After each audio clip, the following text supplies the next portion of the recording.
महाविकास आघाडीची महिला आघाडी थेट राज्यपालांची भेट घेण्यासाठी पोहोचले।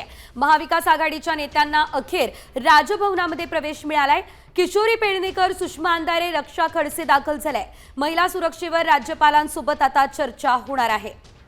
एकंदरीत आपण पाहतोय महाविकास आघाडीची महिला राज्यपालांची भेट सध्या सुरू झालेली आहे। महाविकास आघाडीची महिला आघाडी संपूर्ण राज्यपालांची भेट घेते।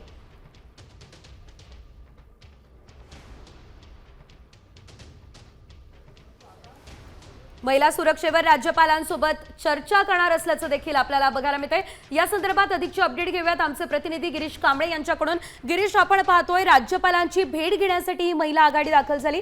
यामध्ये कुणाकुणाचा समावेश आहे आणि चर्चा नेमकी कोणकोणत्या मुद्द्यांवर होणार आहे?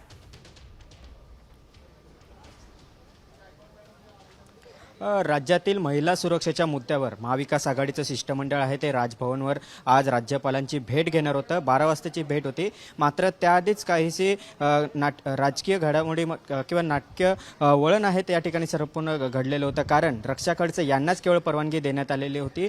इतर जे शिष्टमंडळातील सदस्य सुषमा अंधारे असतील, किशोरी पेडणेकर असतील, याशिवाय वर्षा गायकवाड असतील, या जे शिष्टमंडळातील इतर सदस्य आहेत त्यांना परवानगी देण्यात आलेली नव्हती। त्यामुळे फक्त रक्षा खडसे या आधीच आतमध्ये जाऊन गेलेले होते। त्यानंतर आता आपण बघितलं तर काही वेळापूर्वीच मग आता राजभवनवर इतर जे सदस्य आहेत शिष्टमंडळातील त्यांना देखील परवानगी देण्यात आलेली आहे। आत्ताच्या घडीला या ठिकाणी रक्षा खडसे, किशोरी पेडणेकर, सुषमा अंधारे हे आहेत ते या ठिकाणी आतमध्ये पोहोचलेले आहेत। काँग्रेसच्या वर्षा गायकवाड आहेत त्या मात्र अद्याप पोहोचलेल्या नाही आहेत। परवानगीवरून काही वेळापूर्वी गोंधळ आहे तो झालेला होता, त्यामुळे ठिय्या मांडण्याचं देखील भूमिका या ठिकाणी महाविकास आघाडीच्या शिष्टमंडळाची होती। मात्र त्यानंतर तांत्रिक कारण देत या ठिकाणी परवानगी आहे ते इतर सदस्यांना दिली गेली नाही, अशा पद्धतीचे एक स्पष्टीकरण महाविकास आघाडीकडून दिले। निश्चितच धन्यवाद गिरीश दिलेल्या या सर्व अपडेट्ससाठी।